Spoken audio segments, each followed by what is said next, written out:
오늘 본문입니다. 요한복음 15장 1절에서 5절 말씀입니다. 우리 함께 한 목소리로 합독하시겠습니다.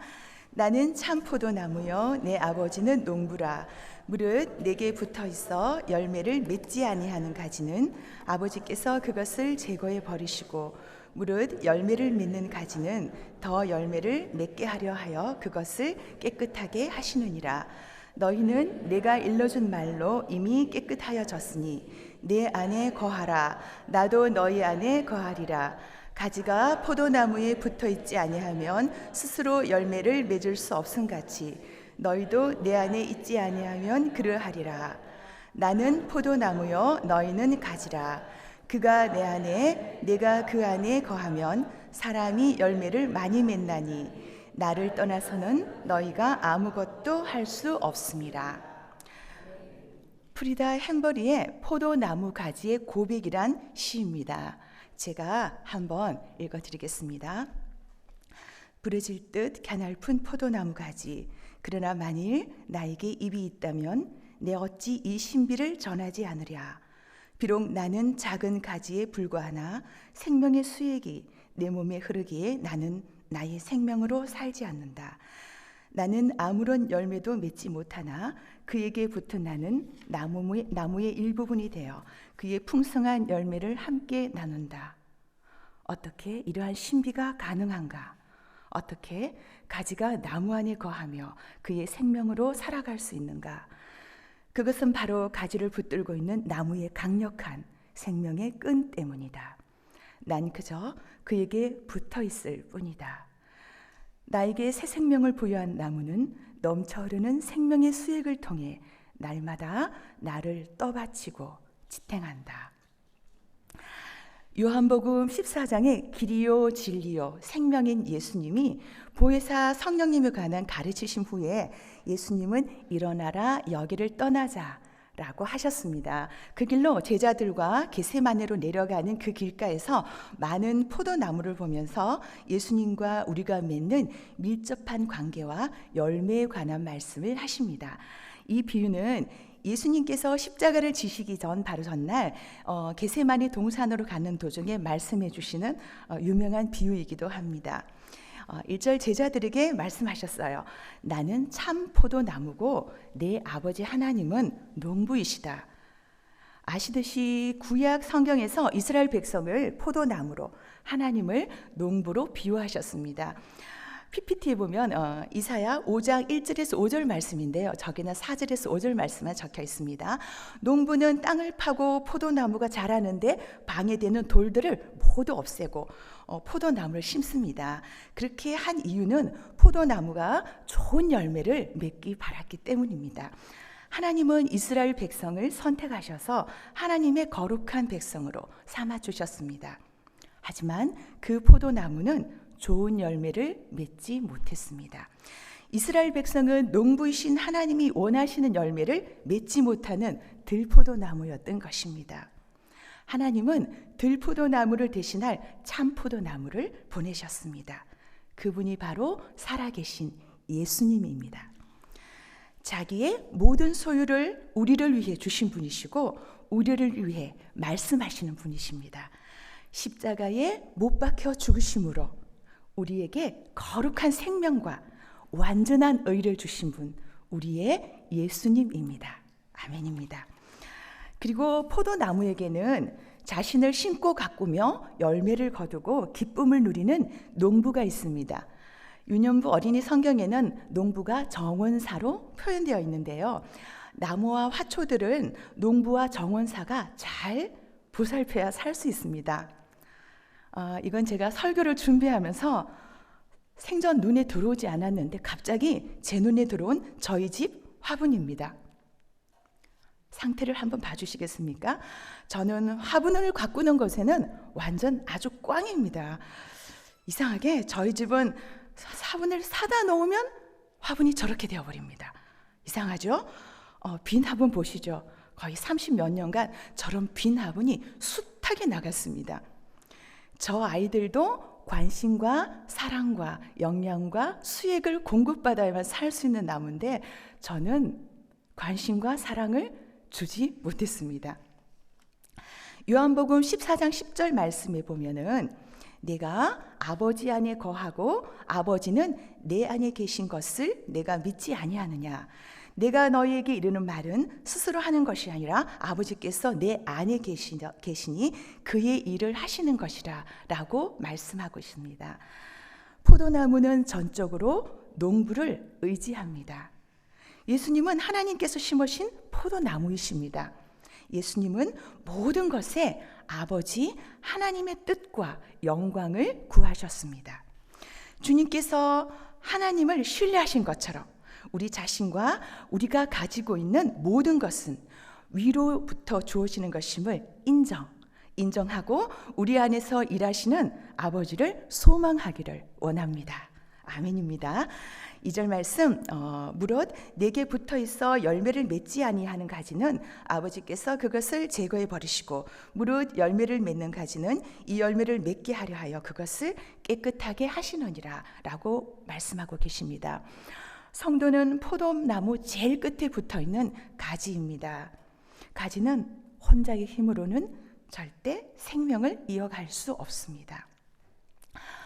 앤드루 머리가 쓴 참 포도나무신 예수님이라는 책에 보면 가지는 단순한 나무 조각에 불과하지만 나무가 열매 맺는 것을 돕는 중요한 목적을 가지고 나무에게서 생겨났다고 합니다. 그래서 나무의 가지의 교훈을 나열하면서 그 가지의 정체성을 압축하였습니다. 가지된 우리의 정체성이 그 속에 다 있었습니다. 첫째, 전적인 헌신. 둘째, 완전한 일치. 셋째, 절대적 의존. 넷째, 의심 없는 신뢰입니다. 하나님께서 포도나무가 바라는 열매를 맺기 위해 자신을 전적으로 포기해야 합니다. 생명의 근원이시고 힘의 원천이신 주님의 수액을 날마다 먹고 마셔야 합니다. 참 포도나무의 완전한 일치와 신뢰를 통해서 주님의 성품을 닮아가야 합니다. 더도 말고 덜도 말고 가지가 되어야 합니다. 예수님께서 모든 것을 책임져 주시는 나무가 되어 주실 것입니다. 팔레스타인 지방의 포도나무 가지는 1년에 2m에서 4m 정도가 자란다고 합니다. 가지가 약해서 비틀고 가늘고 그렇죠. 열매를 감당하기에는 좀 아주 약합니다. 그래서 보통은 막대기를 묶어 놓는데 전통적인 방식은 그 가지들을 먼저 땅바닥에 그대로 두어 자라게 가게 한다고 합니다. 말씀에 제거해 버린다. 영어 성경에 cut off라고 되어 있는 부분이 헬라어로는 집어 올린다는 의미입니다. 이스라엘 전통 방식은 바닥에 있는 가지들이 먼지와 진흙이 묻어 있어 곰팡이가 생기거나 영양분을 흡수하지 못해서 열매를 맺지 못하는 가지들이 많이 있는데 이때 농부들은 물동이를 가지고 다니면서 깨끗하게 그 떨어진 가지들을 집어 올려서 깨끗하게 씻어줍니다. 그러면 그 가지들에게도 열매가 맺히는 것입니다. 바닥에 넝쿨처럼 자라는 가지를 집어 올리기 위해서 농부가 허리를 굽혀 일하십니다. 농부는 더욱 풍성한 열매를 거두기 위해 이 시간도 수고를 아끼지 아니하시고 일하고 계십니다. 보호하시고 감찰하시는 하나님께서 열매 맺지 못하는 우리를 그냥 버려두시는 것이 아니라 직접 들어 올리셔서 깨끗하게 닦아주시고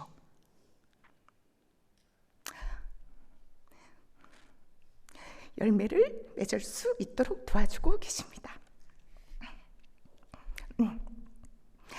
가지치기는 어떨 땐 참 고통스럽고 아픕니다.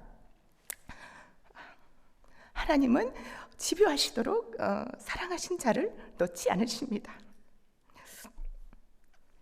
우리 전 금요 기도회를 마치고 저 아래네요. 피아노 아래서 기도하던 중 좀 그때 굉장히 하나님과 씨름하던 시간들이 있었습니다. 그날은 좀 많이 힘이 들었어요. 그래서 소리쳤습니다. 아니 주님, 왜 그렇게 저에게 집착하십니까? 다른 사람들도 많이 있는데요. 하며 씨름하던 중 어느 날 큰 울림이 왔습니다. 그 울림은 한마디였어요. 사귐. 주님은 저와의 사귐을 원하셨습니다.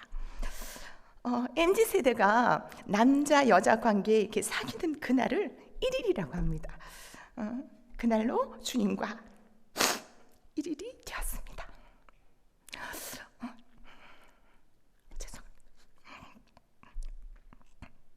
순종은 생각보다 큰 평안을 가져다 주었습니다. 하나님은 가지치기를 위해 말씀으로 굳은 마음을 깨뜨리시기도 하시고 또 다친 마음을 여시기도 하십니다. 가지치기는 삶의 여정 가운데 계속되고 있습니다. 지금 이 시간 새벽에 앉은 여러분에게도 ING입니다. 날마다 주시는 말씀을 통해 더 버리고 더 낮아져서 끊임없고 또 민감한 성령님의 인도하심을 받기를 소망합니다. 설교 비하인드인데요. 어제 조미자 전도사님께서 저희 여름 성경학 주제를 전체적인 주제를 너무 자세히 설명해 주셔서 저 많은 은혜를 받았습니다. 주제가 생명의 떡, 그리고 선하신 목자, 생명의 빛, 그리고 참포도나무 중에서 제가 참포도나무가 제일 쉬울 것 같아서 제가 먼저 찜해버렸습니다. 그런데 말씀을 묵상하면 할수록 이게 참 말씀이 저에게 걸림돌이 되었습니다. 힘들었습니다. 그래서 생각나는 건 용글을 쓰려고 하면 하얀 백집밖에 생각나지 않고 생각나는 건 어릴 때 배웠던 주일학교 때 배웠던 찬양입니다. 예수님은 생명의 참포도나무. 혹시 아시는 분 한번 같이 불러보실까요? 시작. 예수님은 생명의 참포도나무. 아버지는 포도원 동부시. 가지들아 열매를 맺지 않으면 아낌없이 네, 2절이 포도나무 가지는 너희들이니 살아있는 원줄기 내 몸에 붙어 잎도 피고 꽃 피고 열매를 맺자. 주렁주렁 소담한 포도송이를 살아있는 원줄기 내 몸에 붙어. 살아있는 원줄기 내 몸에 붙어. 이 말씀이, 이 찬양이 너무 예쁘고 예쁜 찬양인데 이 구절이 너무 위로가 되고 힘이 되었습니다. 내가 아버지 사랑 안에 거하는 것 같이 너희도 내 계명을 지키면 내 사랑 안에 거하라고 말씀하십니다. 요한복음 15장에서는 나의 하나를 거하는 말씀이 10번 정도 나오죠. 그래서 말씀을 묵상하다가 이렇게 썼습니다. 주님, 정말 주님 옆에 붙어 있다는 게 정말 중요하다는 거 저 알고 있거든요. 그런데 좀 10번은 좀 너무 하셨어요. 거하라는 말은 안에, 주님 안에 항상 깊이 머무르라는 뜻입니다. 주님과 사랑의 관계 속에서 살아가라는 뜻인데 주님은 또 보니까 너무 강하게 명령하셨어요. 그래서 이렇게 계속 외쳤습니다. 주님, 그거요, 저 소원이기도 해요. 맞아요. 그런데 어떻게 사람이 지속적으로 항상 매일 날마다 인만 할 수 있을까요? 저 못해요. 라고 걸어가면서도 설거지하면서도 계속 외쳤어요. 계속 물었습니다. 주님은 말씀하셨습니다. 얘야, 너 나와 함께 사귀면 된단다. 예수님을 바라보고 마음을 돌이켜 간절히 소망하라고 하셨습니다. 저는 못 봤지만 얼마 전 드라마 여자 주인공이 남자 주인공에게 나를 추앙해요 라는 말이 굉장히 유행어로 돌았습니다. 그리스도인들은 절대로 스스로 존재할 수 없다는 것을 우리는 너무나 잘 알고 있습니다. 아버지와 친구가 되어서 아버지의 눈을 바라보면서 이야기하는 추앙하는 사랑. 하나님께서 허리를 굽혀 직접 나를 닦고 씻고 다듬으시고 우리도 그러면 허리를 굽혀 아버지의 값없는 사랑을 받았으니 그 사랑으로 섬기기를 원합니다. 말씀을 맺겠습니다. 가지는 참포도나무에 악착같이 붙어 있어야 합니다. 모든 것을 소유하신 아버지께서 모든 것을 하시도록 자신을 복종시켜야 합니다. 근데 어렵습니다. 포도나무에 맺히는 턴실한 그 포도송이는 그 가지의 힘이 절대로 아닙니다. 포도나무 자체의 힘입니다. 가지된 자가 고백합니다. 예수님, 저랑 1일 하지 않으시겠습니까? 햄버리의 시 후문으로 말씀을 마무리하겠습니다. 나는 결코 내 힘으로 살아가지 않는다. 가지는 나무의 생명으로 살아간다. 이것이 바로 가지된 자의 고백이다. 따라서 결코 구하려고 애쓰거나 열매를 맺으려고 수고하지 말고 오직 가지처럼 예수께 붙어 있으라. 그의 은합은 단순하고 심오하고 강력할 것이다. 그의 사랑은 영원히 우리의 생명을 대신할 것이며 그의 사랑은 우리를 통해 풍성히 넘쳐올 것이다. 그의 열매는 사랑이다. 이 사랑은 우리의 생명으로 나타날 것이며 우리의 영혼은 그의 사랑의 품 안에서 영원한 안식을 누릴 것이다.